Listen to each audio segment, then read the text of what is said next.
Bonjour à tous et bienvenue à ce nouvel épisode du podcast Entwiva.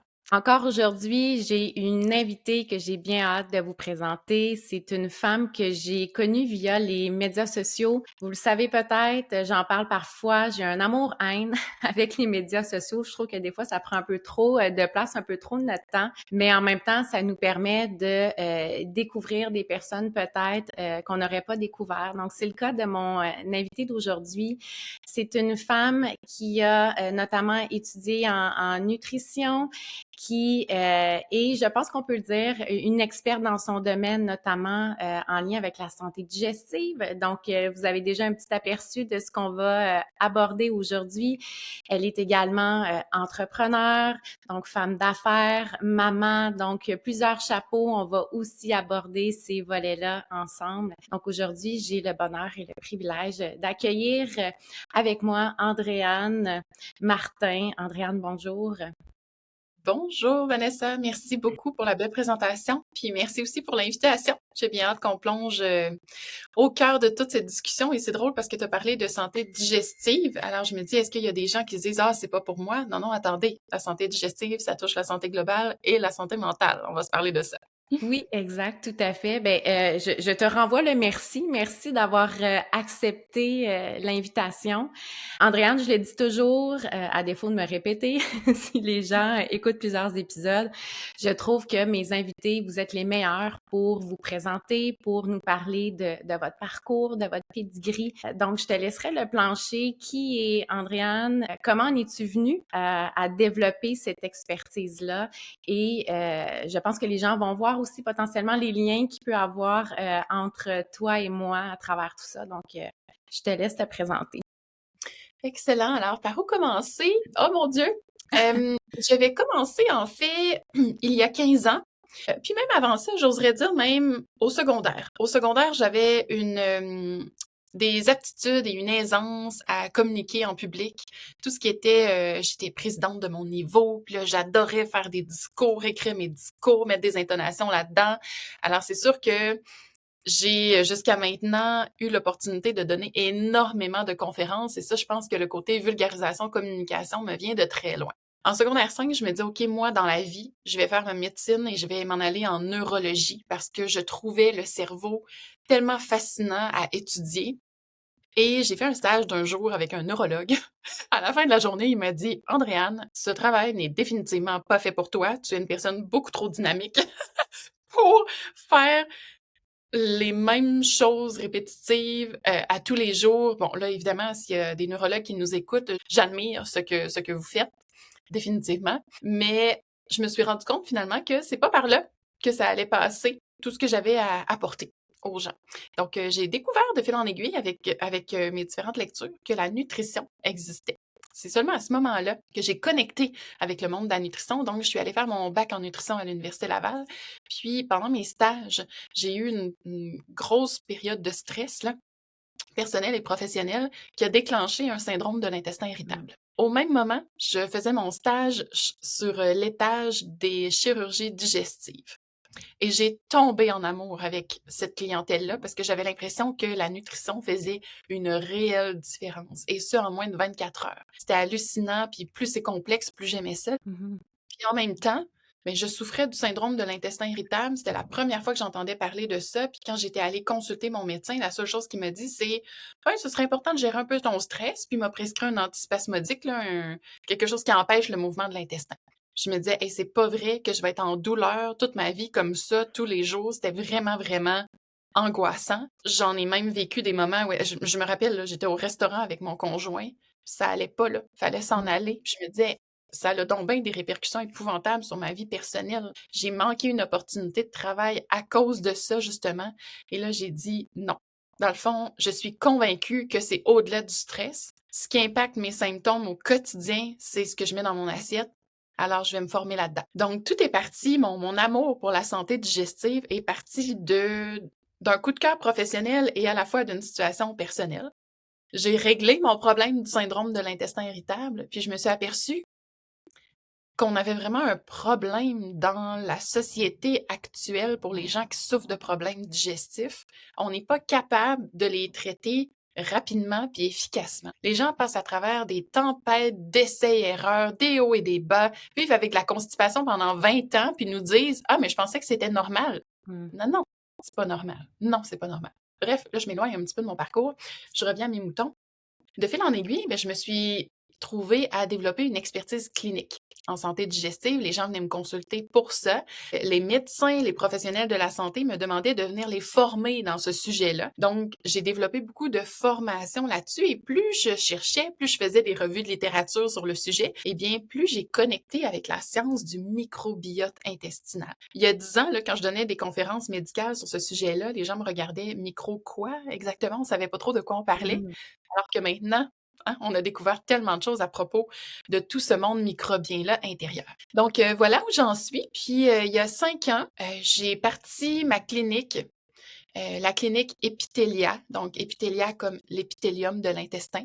Et je me suis retirée de la clinique pour vraiment me concentrer à 100% sur mon chapeau d'entrepreneur, la gestion de mon équipe. Donc, on est une belle équipe de 11 personnes maintenant. Petite équipe, petite PME, donc avec son lot de défis également. Mais j'ai vraiment beaucoup, beaucoup appris dans les dernières années. On a axé beaucoup nos interventions sur la santé digestive, mais aussi sur la santé globale. Parce qu'on va peut-être en discuter ensemble, Vanessa, mais on sait à quel point l'intestin a un impact sur bien d'autres éléments, autant la santé mentale que Oui. la santé physique, les maladies métaboliques et autres. Alors, je vais m'arrêter ici, là, parce que c'est une discussion, théoriquement, c'est pas un monologue. Voilà un petit peu le portrait. Je trouve ça toujours fascinant de voir les hasards de la vie, les synchronicités de la vie, appelons ça comme on veut, mais ce que tu as mentionné, hein, il y a une synchronicité, ce que tu as vécu avec le stress versus le fait que tu étais en train de faire un stage dans cette unité-là qui a ouvert d'autres possibilités. Hein. Ça avait été différent, ça t'aurait peut-être amené ailleurs, qui sait, on le saura jamais, mais fascinant. Tu as parlé de cet intérêt-là sur le fonctionnement du cerveau. Les gens qui me connaissent savent que c'est une passion aussi que j'ai. Donc, j'ai étudié notamment comme praticienne en neurosciences appliquées. Je trouve ça fascinant et effectivement, on va parler de santé mentale, donc il y a un lien et de plus en plus, d'ailleurs, je lisais un livre, il y a aux États-Unis, c'est un neurologue qui est également nutritionniste, donc il a axé lui aussi ses recherches là-dessus, comme quoi effectivement, il y a des liens à faire à travers tout ça. Tu as parlé de microbiote. Là, il y a peut-être des gens qui se disent OK, mais c'est pas trop clair pour moi. Des fois, on entend microbiome. Peux-tu peut-être, juste pour mettre tout le monde à niveau, expliquer un peu qu'est-ce qu'il y en est de tout ça? Oui. Dans le fond, on dit parfois qu'on est peut-être plus bactérien que humain, c'est-à-dire on a vraiment beaucoup, beaucoup de bactéries qui nous habitent, qui sont sur notre peau, dans notre bouche, tout au long de notre tube digestif, dans nos poumons, peut-être même dans le cerveau. Bref, tout ce beau monde-là travaille et habite un peu en symbiose avec nous, là. C'est vraiment tout un équilibre complexe à comprendre. Puis, on s'est rendu compte dans les 20 dernières années que l'intestin n'était pas juste un simple entrepôt à caca. Il se passe bien des choses dans l'intestin. Et pourquoi il se passe autant de choses? C'est parce qu'on a réalisé qu'il y avait des milliards et des milliards de micro-organismes qui habitent dans notre intestin.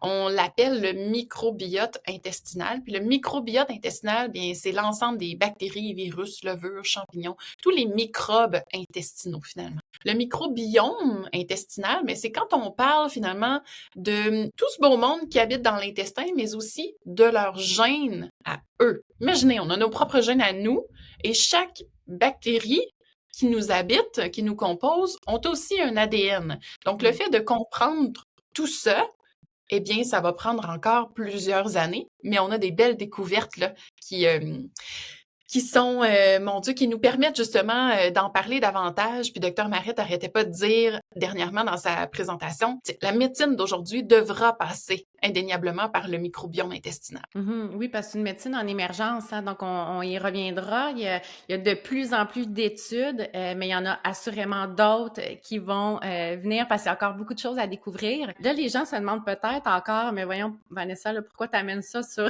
sur le podcast? Peut-être un petit rappel, les gens ne le savent pas nécessairement, mais je suis notamment, moi, coach en santé holistique. Donc, qu'est-ce que ça mange en hiver? Ben, c'est vraiment cette approche-là holistique, hein, du mieux-être, du bien-être. Donc, le volet, oui, physique, mais santé émotionnelle, santé mentale. Mais aussi, qu'est-ce qu'on mange parce que les gens veulent avoir une performance. Puis là, je mets performance entre guillemets, là, c'est un mot que j'aime, mais j'aime pas. On commence à parler davantage de saine performance. Mais pour performer dans notre carrière, dans notre vie personnelle, atteindre nos objectifs, on a besoin d'énergie. Et l'énergie, on la trouve notamment dans la qualité, oui, de notre sommeil, mais aussi la qualité des aliments. Et donc, le lien aussi, justement, avec l'intestin, qu'est-ce qu'on met? Et là, tu vas sûrement nous en parler aussi, la variété de ce que l'on va manger. Et cette science-là en émergence, c'est justement ce qu'elle met de plus en plus de l'avant, c'est-à-dire l'impact vraiment important du microbiote sur notre énergie, sur les neurotransmetteurs. Donc, on va en parler aussi parce que surprenamment, des neurotransmetteurs, il n'y en a pas juste dans le cerveau, il y en a dans ce qu'on appelle justement notre deuxième cerveau, hein, qui est l'intestin. Et d'ailleurs, je pense qu'il y a plus de neurones dans l'intestin que dans le cerveau. Donc, peux-tu nous parler un peu de ça? Oh boy, la porte est grande ouverte, c'est-à-dire qu'il y a tellement de choses à partager. Il y a tellement de choses à partager parce que la science bouillonne, hein. On veut comprendre qu'est-ce qui se passe entre l'intestin et le cerveau. On a découvert qu'il y avait toute une autoroute, finalement, une voie de communication entre l'intestin et le cerveau. Ce qu'on réalise, par contre, c'est que l'intestin parle beaucoup plus au cerveau que le cerveau ne parle à l'intestin. Le premier lien qu'on a fait entre l'intestin et le cerveau, vous l'avez peut-être déjà tous vécu une fois dans votre vie, là, c'est l'impact du stress sur le mouvement de l'intestin. Ouais. Quand on est stressé, hein, qu'est-ce qui se passe? On a mal au ventre, on a même la diarrhée, des selles molles.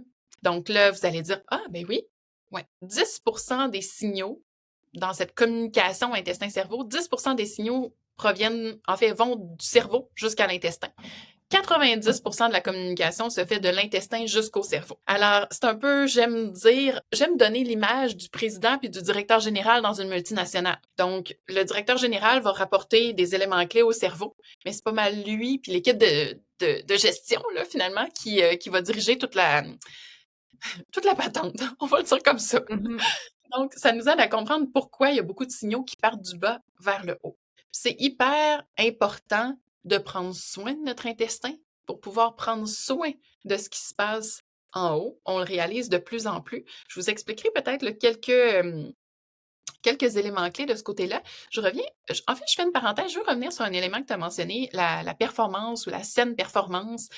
Dans les dernières années, quand je donnais des conférences en entreprise, on axait beaucoup là-dessus. Qu'est-ce qu'on met dans notre assiette là, pour mieux performer, avoir une équipe plus efficace? Mais au final, là, ce qui est important, c'est le bien-être. Mm-hmm, tout à fait. Pour atteindre un état de bien-être optimal, ben, ça passe définitivement par la qualité de notre microbiote intestinal. On va le voir ensemble.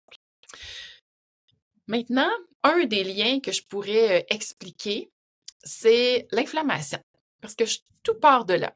Quand on a un microbiote intestinal qui est perturbé, donc ça veut dire soit qu'on a une perte de diversité bactérienne, donc on a moins d'experts finalement au sein de notre microbiote intestinal, ou soit qu'on a une diminution de nos bonnes bactéries, une augmentation de nos mauvaises bactéries, donc les bactéries pathogènes. Ce qui se passe, c'est qu'on est en état de dysbiose, donc on est en état de perturbation dans le microbiote, ça va pas bien. Donc, parmi les conséquences, on peut voir une diminution de la belle couche de mucus là, qui protège notre barrière intestinale. Quand le mucus diminue comme ça, bien, les mauvaises bactéries qui circulent dans le microbiote se rapprochent dangereusement de notre barrière intestinale. Si on s'alimente pas très bien, si on est stressé, si dans l'environnement, là, il y a plein de perturbateurs, notre barrière aussi, elle, va moins bien faire son travail, donc en bon français, va se lousser un peu. Donc là, imaginez la suite. Les mauvaises bactéries, les substrats qui sont dans l'intestin vont passer à travers la barrière qui normalement devrait être étanche. Donc, va passer à travers tout ça et là, va faire face à 70% de vos cellules immunitaires. Le système immunitaire va réagir. Là. Vous avez des bactéries pathogènes qui sont en train d'entrer, des substrats qui normalement ne sont pas là. Le système immunitaire réagit, appelle à l'aide des molécules inflammatoires, puis là, tranquillement. Si ça perdure dans le temps, là je ne vous parle pas d'un sac de chips le vendredi soir. Là. Donc, je vous parle de d'une certaine mon Dieu, j'en perds mes mots, hein, je dors pas beaucoup. Bref, quand c'est souvent là, quand ces habitudes-là sont souvent présentes, on va se trouver à avoir de l'inflammation chronique. Donc l'inflammation qui est toujours présente.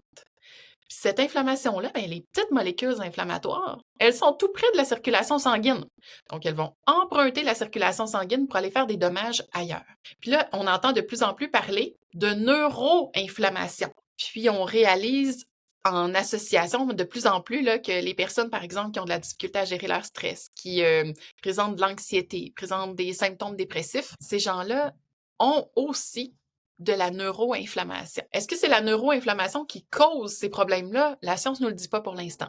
Mais chose certaine, on a une association ici qui est présente. C'est intéressant ce que tu dis, puis là, il y a plein de choses qui me popent dans la tête, mais je lisais justement récemment, il y a une étude qui a été réalisée en Irlande avec le University College Cork, puis un centre spécialisé là, au niveau du microbiome, microbiote, là, je suis en train de mêler, en Irlande. Et c'est intéressant, il mentionnait que l'étude venait démontrer vraiment encore davantage ce lien-là entre l'intestin et la réponse au stress via l'axe, je pense que c'est l'hypothalamo, hypophyso-surrénalien, là, les gens vont dire de quoi je parle.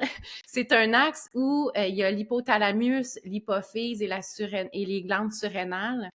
Et donc, où justement l'hypothalamus, qui est un régulateur pour plusieurs activités de notre corps, ultimement, ça va envoyer un message aux glandes surrénales de sécréter la cortisol. On sait, le cortisol, une des hormones du stress. Et donc, c'est ce que cette recherche-là démontrait, c'est que le lien semble très, très fort au niveau de certaines bactéries. Et lorsqu'on a une diminution de ces bactéries-là, ben là, ça crée une augmentation de cette réponse au stress-là.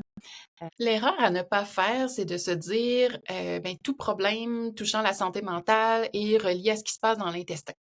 En fait, chaque maladie ou chaque symptôme est multifactoriel. Par contre, le microbiote intestinal est un acteur clé qui n'était pas considéré avant et qui doit maintenant être considéré. Pour certaines personnes, le fait de faire des changements au sein de leur microbiote intestinal, ça va faire une énorme différence sur leurs symptômes ou leurs maladies. Puis pour d'autres, une très petite ou voire même pas du tout.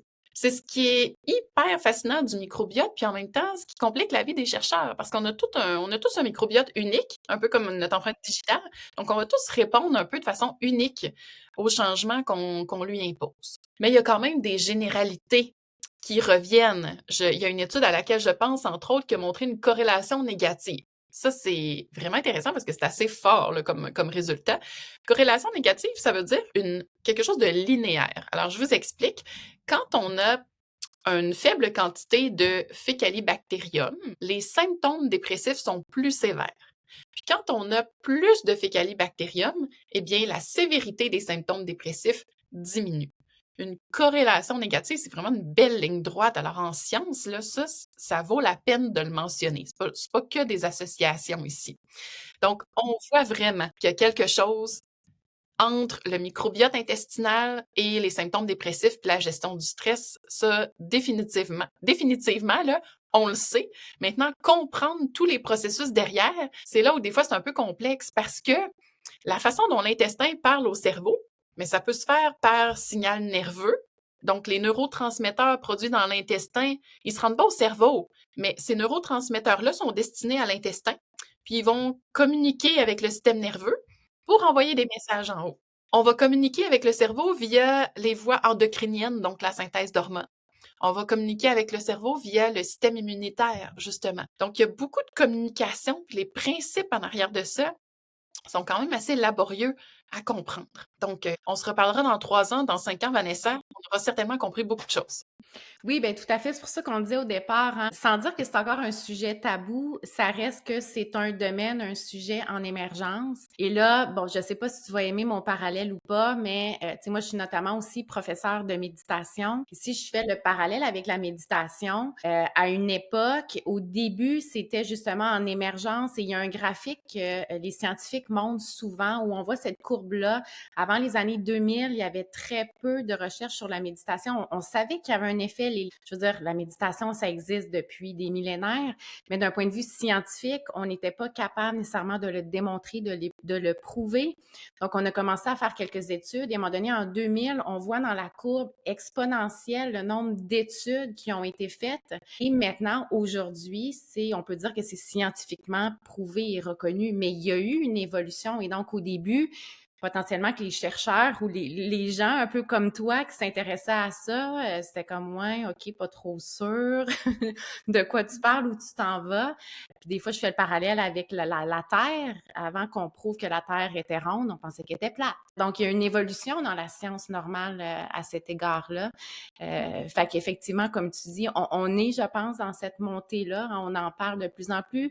D'ailleurs, Netflix a fait un documentaire sur le sujet. Je sais pas si toi, de ton œil d'experte, tu trouves ça intéressant. En tout cas, du moins, c'est une façon aussi d'amener le sujet auprès de la population. Oui, définitivement. Puis je pense qu'on doit en parler. On doit en parler pour informer.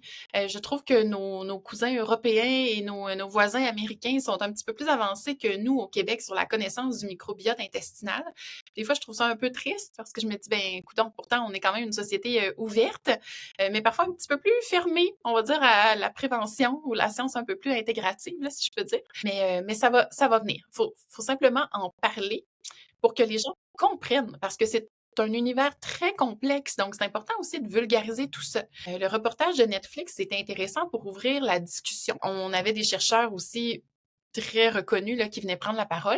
Netflix a tendance quand même à se positionner dans un côté ou dans l'autre. Donc, c'est sûr qu'on lançait que des fleurs au microbiote intestinal, puis c'est là où il faut faire attention de dire, bon, mais c'est pas la panacée, puis c'est pas l'unique élément qui va sauver toutes les vies sur la Terre, là. Exact. Puis, ben, c'est sûr que là où ils m'ont un peu perdue, c'est dans le transfert de microbiote intestinal d'une personne à l'autre. Là, ça, je trouve qu'il y a des gros dangers à faire ça. La science est vraiment pas rendue là. Donc, c'était le bout peut-être un peu trop exagéré à mon goût qui venait masquer un peu la crédibilité de tout le reste du discours. Mais sinon, je pense que c'est quand même une première écoute qui peut être intéressante pour démystifier un peu tout ce monde-là. Ou ne serait-ce que pour amener une curiosité chez les gens pour justement se renseigner davantage, comme tu dis, en parlant si on compare par exemple le Québec mais ou le Canada avec aussi nos voisins du Sud, est-ce que on sent que c'est aussi plus avancé aux États-Unis? C'est sûr que moi, quand j'ai lu sur le sujet, c'est beaucoup des experts américains.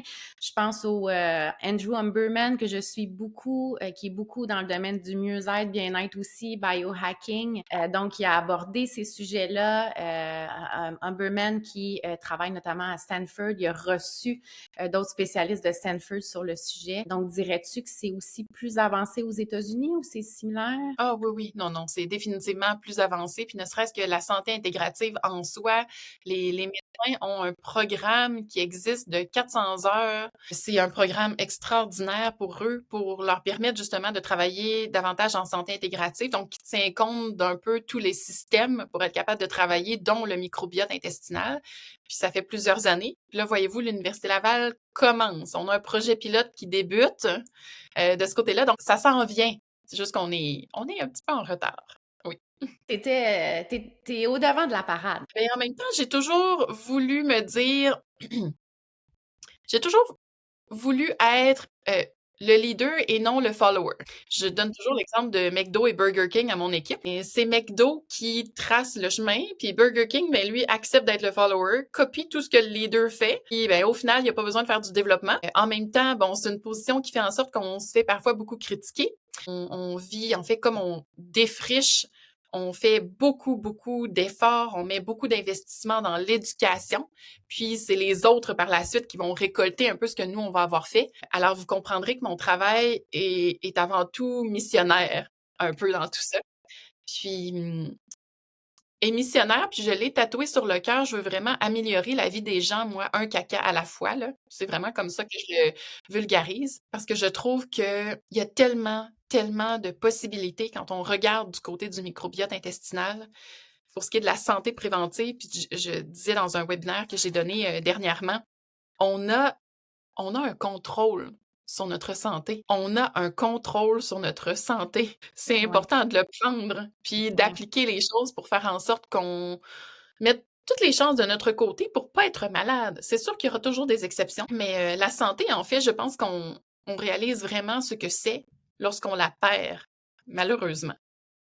Il y a beaucoup de choses à faire en prévention, mais au-delà de la prévention, parce que le discours de la prévention, Vanessa, je sais pas si tu seras d'accord avec moi, là, mais ça parle pas à grand, c'est pas très vendeur, là. Ça parle pas à grand monde, là. Parce que, ben, on a nos vies de fous, on vit la vie qu'on a, bon, prévenir quoi exactement, on sait pas trop. Mais le bien-être au quotidien, ça parle à tout le monde. D'avoir de l'énergie, là, pour la journée, d'avoir de l'énergie pour le deuxième chiffre, de bien dormir, de bien gérer notre stress, de s'assurer justement qu'on est vigilant dans la journée, qu'on n'a pas une espèce de brain fog toujours présent. Ça dépend de plein de facteurs au sein de vos habitudes de vie, là, définitivement. Mais ça dépend de la qualité de ce que vous décidez de mettre dans votre assiette. Ça dépend de ce que vous donnez à votre microbiote intestinal. Oui, puis c'est pour ça que pour moi, le volet santé holistique, prévention, tu sais, je veux dire, c'est intégré dans ma vie, j'y crois. Je veux pas nécessairement entrer sur le sujet, mais j'ai une tristesse de voir qu'on n'est pas davantage axé justement sur ces volets-là, cette prévention-là. Mais bon, c'est pour ça qu'il y a des gens comme toi, comme moi, comme plein d'autres, hein, dans le domaine du mieux-être, du bien-être, pour défricher peut-être ce chemin-là. Puis justement, tu parlais de leader versus follower et on va se dire, ça peut être ingrat justement, bien que c'est animé par une passion, mais comme tu dis, des fois, ben on dérange. Donc, ce qui m'amène sur le volet plus entrepreneur, tu as ça en toi et c'est ce qui t'a amené, tu l'as dit, à fonder justement ta clinique. Est-ce que je peux dire c'est une clinique? Est-ce que je peux dire ça comme ça? Ou, Oui, oui, la clinique Epitelia, ta exact. clinique, donc tu disais vous êtes 11 maintenant. Tu as aussi lancé là, d'autres produits, services. Comment ça se passe? Comment fais-tu justement pour trouver aussi, toi, ton mieux-être, ton équilibre à travers tout ça, dans ton rôle d'entrepreneur, dans ton rôle de vouloir défricher justement ce domaine-là, ton rôle de maman, parce que t'es maman aussi, je veux dire, puis t'es une amante, une amie, bref. C'est vraiment pas facile de trouver l'équilibre et je parlais l'autre jour à une entrepreneure que je respecte beaucoup, Caroline Bergeron, qui me disait, mais Andréane, pourquoi on parle d'équilibre? Parlons d'harmonie. Ouais. Parlons d'harmonie. Je me disais, mon Dieu, tellement. C'est tellement ça. Parce que l'équilibre n'existe pas dans notre monde, là. On va se le dire, dans notre monde, je veux dire, d'entrepreneurs, là, ou simplement de travailleurs, mamans avec tous les chapeaux, là. Mhm. C'est Je dis difficile. souvent que la vie, c'est un constant déséquilibre, en fait. Tu sais, Oui, exactement. C'est trouver mhm. l'équilibre dans ce déséquilibre-là, ou Exact. l'harmonie dans ce Ouais. déséquilibre-là, justement. Et, eh bien, en toute honnêteté, il a fallu passer par des moments très critiques et très difficiles pour être capable de revenir à cette harmonie-là. Je me rappelle, avant d'avoir mes deux cocos, il y a un certain moment où je travaillais, là, je ne sais pas combien d'heures, puis je pensais que c'était ça. Parce que je m'étais entourée d'entrepreneurs qui pensaient comme ça. Que pour être entrepreneur, là, fallait que tu travailles 80 heures semaine, sinon, tu n'allais pas réussir dans la vie. Le succès, là, c'était de faire des heures dans la semaine. Je voyais 20 à 25 clients dans une journée. Je faisais du développement d'affaires en même temps. J'étais à la radio, j'étais à la télé. Ça n'avait aucun sens. Puis, un bon moment donné, mon conjoint m'a dit, tu sais, Andréane, si tu meurs demain matin, là, c'est pas les gens qui t'écoutent à la radio, c'est pas tes followers, c'est pas tes clients qui vont venir à tes funérailles. En fait, il y aura Mm. personne à tes funérailles parce que tu prends pas soin des gens autour de toi, des gens qui comptent vraiment. Wow. Et ben, c'est une bonne claque d'en face, hein? C'était un moment très difficile aussi avec mon conjoint, donc c'est un petit peu Mhm. pour ça qu'il avait fait ce reflet-là. Donc, j'ai j'ai réfléchi, j'ai diminué un petit peu la cadence, j'ai focusé sur les choses réellement importantes puis qui nourrissaient ma vision. Et à chaque fois que je me ramenais à ma vision et à mes valeurs, j'ai toujours fait des grands changements, tu sais, des petits, moyens et grands changements dans ma vie personnelle et professionnelle. C'est drôle, il y a en fait, la journée où nous enregistrons ce podcast ensemble, c'est la journée anniversaire du décès d'un de mes amis. Ça fait une dizaine d'années maintenant.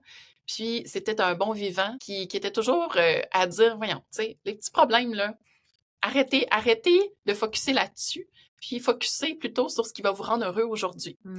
Donc, la vie était belle, la vie était simple, puis je trouve que c'est vraiment le message qu'il me lance, puis qu'il nous a lancé. Puis à chaque année, mais je me rappelle de ce message-là, puis je reviens à mes bases. Ça nous prend toujours, hein, un petit appel à l'action, là, qui nous permet de revenir comme ça. J'ai traversé aussi une étape très difficile par rapport au fait, bon, vous le savez, je suis entrepreneur, je veux défricher et je suis toujours en quête de qu'est-ce qui va améliorer la vie des gens, un caca à la fois. Alors, je voyais toute la technologie qui était dans le monde entier, qui popait un peu partout dans les analyses de microbiote intestinal. Et je me disais, bon, là, mon caca a fait le tour du monde, je les ai quasiment toutes faites, mais je n'étais jamais satisfaite à 100% des rapports que j'obtenais. Je trouvais qu'il manquait de science. Jusqu'au jour où on m'a présenté Léo, Léo Grady, qui est un PhD à New York, qui m'a expliqué un peu la façon dont il aimerait concevoir une nouvelle analyse de microbiote intestinal, puis il lui manquait l'expertise nutritionnelle. Donc, on a conçu ça ensemble. J'étais tellement fière, tellement contente, en fait, du lancement puis de la phase bêta, parce qu'au final, on venait ajouter de la science dans une technologie de très haut calibre, grâce notamment à l'intelligence artificielle. Et je trouvais ça génial. J'avais l'impression de m'entourer de gens tellement plus brillants que moi, là. C'est incroyable, l'équipe chez Jonah. Jonah étant le nom de cette analyse-là. Et je l'ai fait avec mon chapeau d'entrepreneur. Mais à l'époque, j'étais aussi diététiste nutritionniste. Et dans le code de déontologie, c'est écrit noir sur blanc qu'on n'a pas le droit de faire ce genre de choses-là. Mais cette épreuve-là m'a permis de comprendre tellement de choses, Vanessa, là. M'a permis de me ramener à mes valeurs de base, puis à faire des choix en fonction de mes valeurs et en fonction de ma vision. On a changé le branding au complet de la clinique. J'ai perdu aucun partenaire et collaborateur à travers tout ça parce que les gens faisaient confiance à ma crédibilité, avaient la même mission que moi à travers tout ça. On a passé à travers ce tumulte-là comme des champions. Je suis tellement fière de mon équipe et moi. Ça nous a soudés encore plus. Alors, comment on fait pour garder l'équilibre? Ben, je dirais que c'est à travers les obstacles qui nous apprennent tellement sur nous-mêmes et sur la vie qu'on finit par faire des choix toujours, toujours orientés sur nos valeurs et notre vision. Puis c'est ce que j'encourage tout entrepreneur ou toute personne qui a des idées créatives à faire. Oui, effectivement. Évidemment, ça nécessite un travail en amont de connaître ces valeurs-là, cette vision-là, donc de prendre le temps de faire ça. Mais effectivement, je pense que nos obstacles, pour avoir vécu mes propres obstacles, et il y en aura assurément d'autres à venir, quand on est capable de voir le positif là-dedans, c'est quoi la leçon, l'apprentissage, puis comme tu dis, ça nous rend juste plus forts. Je suis une nouvelle certification de coaching et il y a un mot que j'aime beaucoup, c'est en anglais, on dit anti-fragile. Donc, c'est pas juste de la résilience, c'est qu'on devient anti-fragilité. Là, je sais pas, je peux le traduire comme ça en français, mais ça veut dire qu'on devient encore plus fort de par le fait d'être cassé, de vivre ces obstacles-là. Peut-être juste pour expliquer aux gens, là, tu parlais, Kaka, qui s'est promené à travers le monde et tout ça. Dans le fond, moi j'ai déjà expérimenté avec une compagnie parce que, bon, les gens le savent, je suis curieuse, je suis aussi dans le biohacking, fait que j'aime essayer plein de choses. Mais essentiellement, c'est qu'on collecte justement nos selles pour envoyer ça dans un laboratoire qui va venir analyser justement le microbiote, donc les bactéries, de ce que je comprends, qui ont dans les selles et tout ça. Fait qu'évidemment, en tant que bon entrepreneur, je comprends que t'es allé voir qu'est-ce qu'il y avait sur le marché, t'as testé des choses, etc.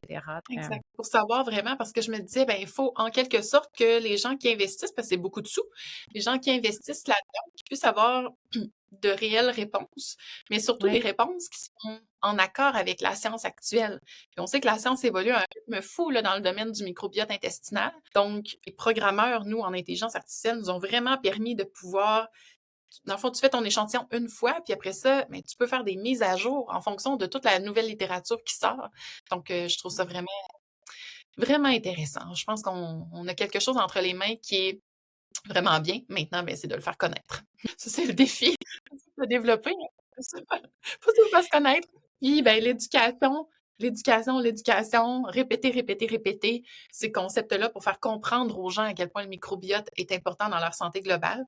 Ben, c'est notamment d'être invité par une Vanessa qui est là. Est-ce Donc, on... est-ce que le laboratoire, c'est ici, c'est aux États-Unis, c'est comme juste à titre informatif, là, comment ça fonctionne? Le laboratoire est aux États-Unis, en Californie, plus précisément. En fait, probablement qu'une bonne partie des analyses de microbiote sur le marché font analyser finalement les selles dans ce laboratoire-là. Puis après ça, ben là, c'est en fonction du programme. Les données qui sont utilisées vont être mon Dieu, comment dire, mises dans les programmes des différentes entreprises pour donner un rapport différent d'une entreprise à l'autre. Je me permets de revenir sur un élément parce que je me rends compte, là, à travers toute cette discussion super intéressante, qu'il y a un élément que j'ai oublié de mentionner par rapport au microbiote et à son importance sur le cerveau. Je reviens vraiment loin, là. Encore plus simple que tout ce qu'on a expliqué là, de l'axe hypothalamo-hypophyso-surrénalien, de l'axe de la communication bidirectionnelle entre l'intestin et le cerveau. Une chose très, très simple. Votre microbiote, les bactéries qu'il y a dans votre microbiote absorbent les nutriments que vous mangez. Grâce à ces bactéries-là, vous êtes capable d'absorber les nutriments qui vous permettent de vivre là, littéralement au quotidien, parce qu'on est pas mal fait de ce que l'on mange. Mais ce qui est surtout intéressant de constater, c'est qu'il y a beaucoup de neurotransmetteurs. La sérotonine, le GABA, la noradrénaline, bref, des neurotransmetteurs qui ont rapport soit au bien-être ou à la vigilance. La fabrication de ces neurotransmetteurs-là se fait, entre autres, en impliquant les vitamines du groupe B. B pour brain, B pour boost, pour notre énergie. Ah, c'est un bon truc à retenir. Les vitamines du groupe B, bien évidemment, on peut les manger, bien les absorber grâce à notre microbiote, mais votre microbiote aussi les synthétise, si évidemment vous avez un bon microbiote. Donc, tout est dans tout. À la plus simple expression, là, votre microbiote absorbe les nutriments dont vous avez besoin pour avoir de l'énergie au quotidien. Puis en plus, il va synthétiser les matériaux de construction nécessaires à la fabrication de vos neurotransmetteurs. C'est pas rien tout ça, là. Juste ça, moi je trouve que c'est un argument de taille pour déjà faire des petits changements. Oui, tout à fait, tout à fait. Bien, justement, comment les gens peuvent faire des gestes simples pour optimiser leur microbiote ou l'améliorer? Si on y va avec, admettons, un petit top 5 là, de choses qui sont pas nécessairement très compliquées à faire, le simple fait de diminuer graduellement vos portions de viande rouge, puis d'intégrer des protéines végétales, entre autres les légumineuses, la déclinaison du soya, un petit peu plus de poissons contenant des oméga 3, donc sardines, maquereaux, harengs, le saumon, la truite aussi. Donc, de changer un petit peu le type de protéines qu'on consomme dans une semaine. Déjà là, ça va être bien. Manger plus coloré. La couleur fait en sorte qu'on intègre plus de fibres et de prébiotiques. Tu sais, des fois, c'est pas évident, Vanessa, de dire est-ce que j'ai mangé assez de fibres, est-ce que j'ai mangé assez de prébiotiques? Ben, demandez-vous plutôt est-ce que j'ai mangé assez de couleurs dans ma journée? Est-ce que j'ai mis 8 couleurs au quotidien? Mais juste ça, ça va vous aider à intégrer plus de fibres et de prébiotiques qui sont la nourriture de vos bonnes bactéries, finalement. Donc, beaucoup de couleurs. Sinon, ben, j'ai pas le choix de faire un petit clin d'œil quand même aux fibres alimentaires. Donc, ne serait-ce que d'intégrer des grains entiers. Donc, au lieu du riz blanc, on y va vers un quinoa, le sarrasin, le riz sauvage, le pain. Est-ce qu'on peut aller chercher un pain qui, dans la liste des ingrédients, qui, dans la table de valeur nutritive, pardonnez-moi, contient beaucoup de fibres. Un bon 3-4 grammes de fibres par tranche, là, pour aller chercher encore là plus de fibres. Est-ce qu'on peut intégrer une poignée de noix dans la journée, de noix mélangées? Si simple, mais ça vous apporte beaucoup de fibres, des oméga 3, plein de belles choses qui vont nourrir votre microbiote intestinal. Les baies, donc les petits fruits, bleuets, canneberges, fraises, framboises, qu'ils soient dans leur version congelée, dans leur version fraîche, ce sont des fruits tellement intéressants pour le microbiote intestinal. De prendre un thé vert dans la journée, rempli de polyphénol. Ça va bien nourrir, encore une fois, votre microbiote intestinal. Donc, voyez-vous, on s'assure d'avoir soit, mettons, des pommes ou des petits fruits dans une semaine, parce que ça contient beaucoup de polyphénol. Un thé vert par jour. Vous pouvez intégrer un petit peu plus de fibres, notamment via les grains entiers et les légumineuses. Manger coloré, puis changer un petit peu vos protéines. On diminue les protéines animales, on met un peu plus de poisson, puis un peu plus de protéines végétales. Déjà, avec ça, là, on a quand même un bon bagage. Puis j'aime ça, c'est des trucs simples. Ça ne demande pas de changer complètement sa diète, par exemple, pour les gens pour qui c'est peut-être un peu plus loin de ce qu'ils font. Donc, des trucs super simples. Merci pour ça, Andréane. Andréane, je vois le temps filer, là, je me dis, mon Dieu, pourrais t'avoir avec moi toute la journée. Je pense qu'il va peut-être falloir qu'on se rencontre à nouveau, mais je termine toujours mes podcasts de la même façon. Donc, j'ai 2 dernières questions pour toi. La première question, je pense qu'elle est répondue. Je voulais savoir si tu avais des éléments additionnels à partager pour te sentir complète. Donc là, tu es revenu sur quelque chose. Est-ce qu'il y a d'autres choses que tu aimerais partager aux gens? Ah mon Dieu! Ben, j'irais d'une expérience, personnelle. À travers, tout ce qui s'est passé, nous, dans la dernière année, au sein de l'équipe, on a aussi appris, qu'une de nos nutritionnistes cliniciennes, 32 ans, elle a reçu un diagnostic de cancer du sein hormonal. Puis Mallory, c'est la personne la plus positive que je connaisse. Elle a traversé cette épreuve-là avec un mindset de feu, mais à chaque semaine, Mallory nous rappelle l'importance de prendre soin de soi. Et je veux vraiment, vraiment compléter avec cet élément-là, puis je l'ai dit tantôt, la santé, on se rend compte de son importance juste une fois qu'on la perd, mais attendez pas de l'avoir perdue. Oui, tout à fait, tout à fait. Ouais, c'est puissant parce que j'absorbe ce que tu dis. Qu'est-ce qu'on souhaite pour Andréane dans les prochains mois, prochaines années? C'est une très bonne question. Qu'est-ce qu'on me souhaite? Côté personnel, je vais dire du sommeil. Oui, là, Mon avec petit 2 bébé jeunes enfants, hein? Oui, mon petit bébé de 15 mois en plus, là, c'est un 3 à 4 heures de sommeil par nuit, là, donc on commence à être un petit peu fatigué ici. Mais oui, donc du sommeil, parce qu'on sait à quel point c'est important dans les habitudes de vie, ce qui va me permettre d'avoir de l'énergie pour propulser tout le reste. Et j'aurais juste envie de dire ce ce qu'on souhaite, ben, j'aurais envie d'une bonne nouvelle. On travaille très, très fort, on a des objectifs, on les remplit bien, ça va bien. Mais vous savez, le genre de nouvelle qui arrive que tu avais pas du tout prévu, puis ça débouche sur une opportunité incroyable. Je me souhaite ça. Je me souhaite une surprise positive qui vient de la vie en général. Mmh. Ouais, Ben, écoute, je te le souhaite. On dit souvent le premier pas, hein, c'est de le lancer dans l'univers, donc ça vient d'être fait. voilà. Merci beaucoup, Andréane, encore une fois d'avoir accepté d'être avec moi, d'être avec nous, hein, les gens qui écoutent, que ce soit en audio, que ce soit maintenant en vidéo, parce que oui, j'ai osé me lancer maintenant. Donc, merci pour tout ce partage-là. Merci pour ce que tu fais, de défricher ce chemin-là. Donc, ce fut un plaisir. Alors, Plaisir voilà. partagé. Merci encore pour l'invitation. Puis si les gens ont des questions, peuvent venir me rejoindre sur mes réseaux sociaux, là, ça va me faire plaisir. Souvent, les gens ont des questions plus personnelles en lien avec leurs symptômes, leurs problématiques. Ça va vraiment me faire plaisir de vous répondre là, de façon individuelle.